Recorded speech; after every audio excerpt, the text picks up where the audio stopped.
Hey, Mrparka here to do another review. This one was sent to me by Raro Video, which originally was an Italian-based company, but now they're starting to release stuff in America, which is awesome. I actually never had got a chance to see their Italian releases. But this one was sent to me is Mitzi Farmer in The Perfume of the Lady in Black. By the title, everyone knows it's giallo. Uh, Giallos are kind of like a murder mystery thriller, like also called slasher sometimes in Italy. There's all sorts of different kinds, ranging from psychedelic confusion all the way down to just typical cop mystery murders. And everything in between, like I said. Dario Argento's famous for these. And this one was made in 1974, kind of, after Four Flies, Grey Velvet. Also has the lead from that movie, who also went on to be in another one, Autopsy.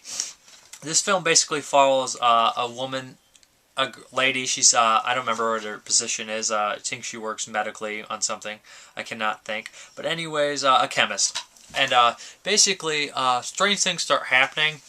It seems like a group of the people that she's surrounded by are all out to get her. And you think, oh, she must be going crazy. And as more like dwells back into her past, and you find out what happened and the shady circumstances that happened to her father, her mother, and she also has flashbacks involving someone else, one of her mother's lovers. All these people seem to keep coming back to her in memories and things like that. And of course, strange things start happening, like in every one of these type films. And you're trying to figure out what's going on, what's going on. And by the end of the film, you think you have it figured out, quite possibly, but you're wrong. And there's no way you would guess this twist. It's a pretty cool twist. It's pretty bizarre. It's crazy. I must say that cinematography in this film shines well. The camera shots were excellent. The locations were excellent. The DVD really helps. It's really clean looking, really nice looking. The colors are very vibrant. Everything looks great about the film. The film cinematography is great as well, and the soundtrack as well. These type of movies at this time were made by filmmakers, so they knew what they were doing. There's a large group of people that each have a job, and they know exactly what they're doing, and they're all great at what they do. So it shows in small, and not small things, but huge things like the cinematography and the music and the colors and the lighting and all things are very excellent. And the actresses and actors and stuff are all doing well and doing what they're supposed to. It comes in Italian and English. I think it was originally filmed in English, is what it said. But I checked out both. I watched some with Italian because in English I wanted to see which one I thought I would like better.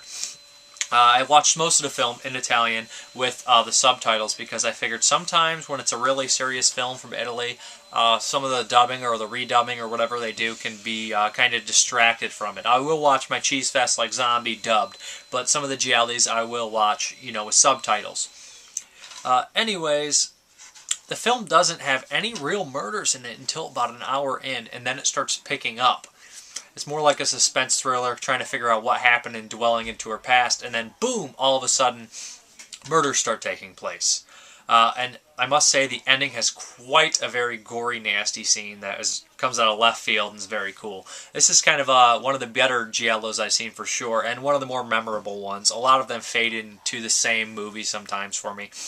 And this one is strange in a way that it's very confusing plot, but not a stupid confusion that it seems like the director didn't know what he was doing. This one has, it actually makes sense.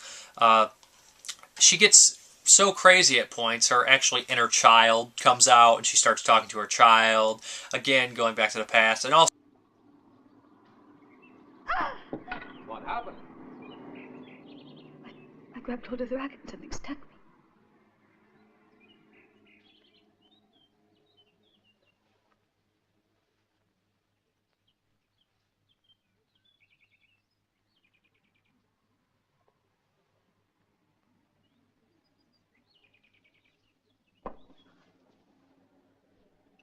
That's funny. There's a nail in the handle. That's what did it. I I can't stand the sight of blood. Here. I know what to do.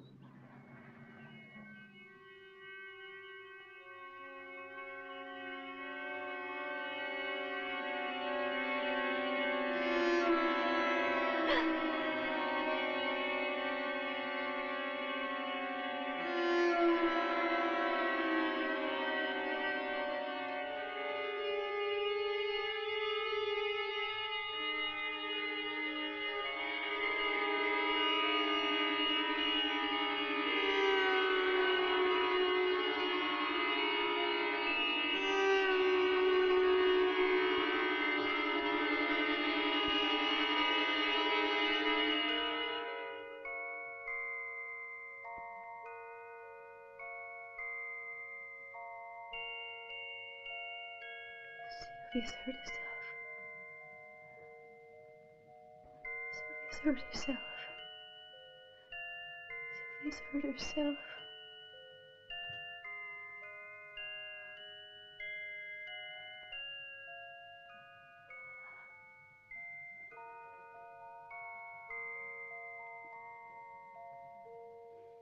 Sorts of things. You find out what happened to her mother, and there are also, I know this may interest people. There's actually people will want to know before they watch it. There's actually kind of there's a rape scene in this movie that's kind of a. It's not a complete rape scene, but it's pretty much yeah, it's a rape scene, and it's kind of difficult to watch.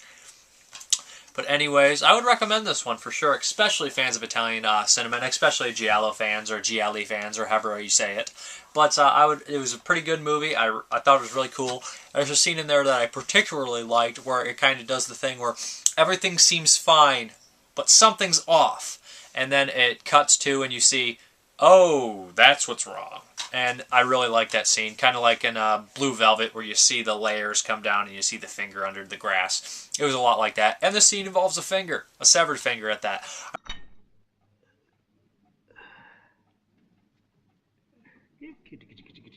Where have you got to?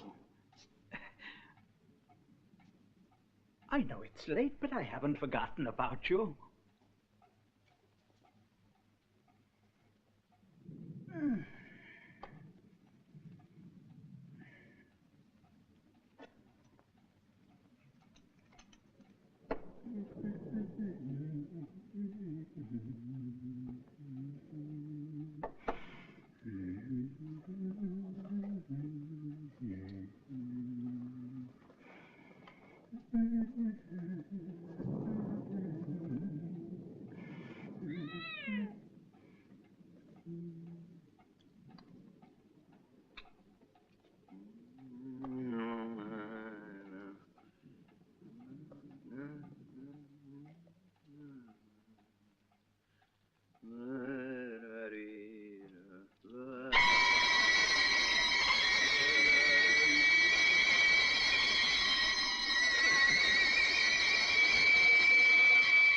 I really thought that was a cool scene. But by the end of the movie, I was surprised. I thought one thing was going on. I was like, oh, it's your typical she's went completely mad type deal and she's hallucinating. That is happening, but there's something else there. This also comes with a director interview, which was very interesting. He's a pretty cool guy. He's very funny. He goes into saying how he worked. You learn a few tricks about the movie business, how when he took it to censorship, they added some really gross scenes in there, so they'd be like, no, you gotta cut that. So they wouldn't cut actual stuff they wanted in the film, like somebody eating like a liver and stuff like that. All sorts of a couple gross things. They said they cut out on purpose. They did that, and also other things where he had a friend who was a critic who praised the movie and realized that that was hurting him, so he said negative things about the movie, so the director would argue causing publicity. And he said these are just little like things that boosted the movie's popularity, and he said it was a pretty good hit at the time. Yeah, I would recommend this one for sure, and this release is gorgeous. So if you've seen the movie and you're looking for a good release, this is the release to get. If you haven't, then check it out, because this is one of the better ones I've seen like this, for sure. Thank you for watching. Have a good one. Bye.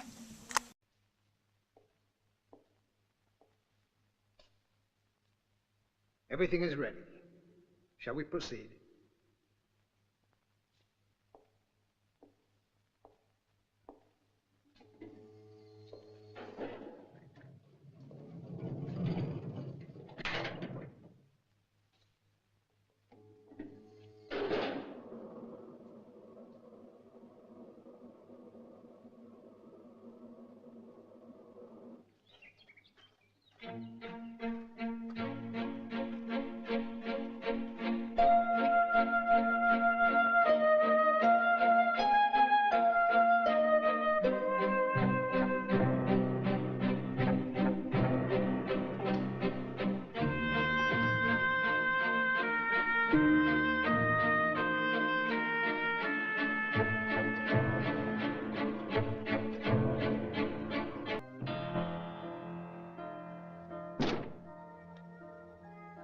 Now we can start. You be the Mad Hatter. Dormouse has fallen asleep again, said the Mad Hatter. And he poured a bit of hot tea on his nose.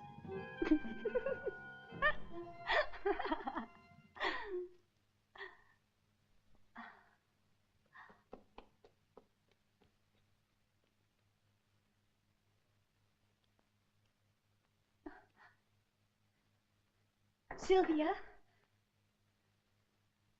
Sylvia, where are you going? Why don't you stay here with me? Sylvia! Wait for me.